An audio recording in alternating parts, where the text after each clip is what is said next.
Baiklah anak-anak didik kami kelas 10 IPS 1 dan juga kelas 10 IPS 2. Jadi di sini Ibu akan memberikan video pembahasan soal reaksi redoks. Sebelumnya kamu sudah belajar tentang bilangan oksidasi. Apa itu bilangan oksidasi? Kemudian bagaimana cara menentukan bilangan oksidasi suatu unsur atau senyawa? Kamu sudah belajar sebelumnya. Jadi di sini kita akan belajar tentang reaksi redoks, di mana redoks itu adalah reaksi oksidasi dan juga reduksi. Di dalamnya ikut serta juga terjadi perubahan bilangan oksidasi. Ya. Jadi soal yang pertama kemarin itu ya, kita disuruh menentukan apakah MnO4 negatif berubah menjadi Mn2 positif itu adalah termasuk reaksi oksidasi atau reduksi. Maka langkah pertama yang harus kamu lakukan adalah untuk oksigen ya. Di sini ada oksigen, di sini tidak ada, berarti kita hanya tidak perlu menghitung bilangan oksidasinya karena biasanya oksigen itu bilangan oksidasinya adalah negatif 2.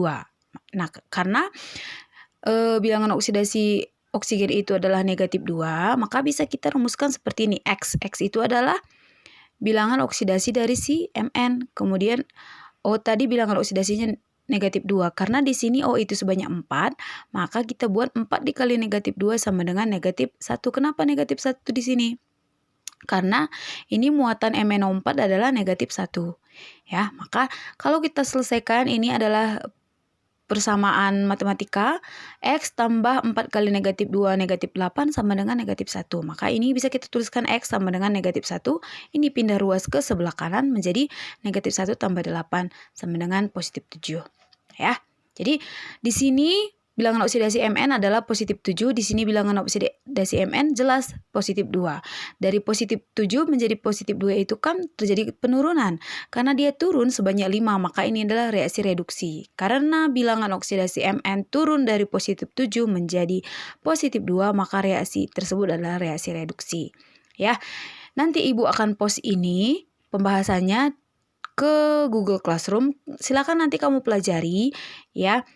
Hal yang sama terjadi untuk bagian B, C, dan juga D.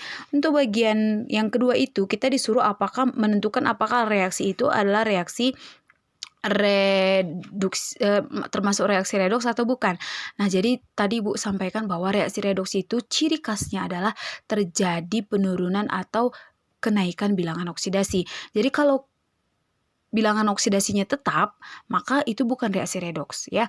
Untuk reaksi pertama AgNO3 tambah NaCl menjadi AgCl tambah NaNO3 itu dia tidak ada terjadi perubahan bilangan oksidasi. Di sini Ag positif 1, di sini juga positif 1, Cl negatif 1, di sini juga Cl negatif 1, Na positif 1, di sini Na positif 1, di sini O negatif 2, di sini O juga negatif 2, N positif 5, di sini N positif 5. Jadi bukan merupakan reaksi redoks, tapi reaksi antar garam saja.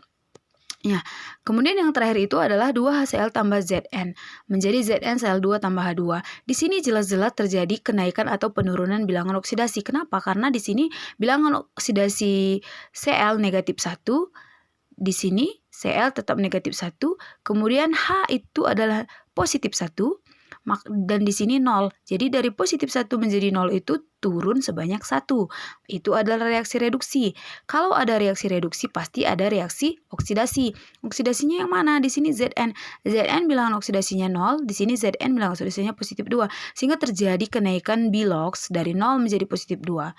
Nah, karena ada reaksi kenaikan bilangan oksidasi dan juga penurunan bilangan oksidasi, maka reaksi ini adalah reaksi reduksi dan oksidasi atau disingkat dengan reaksi redoks ya.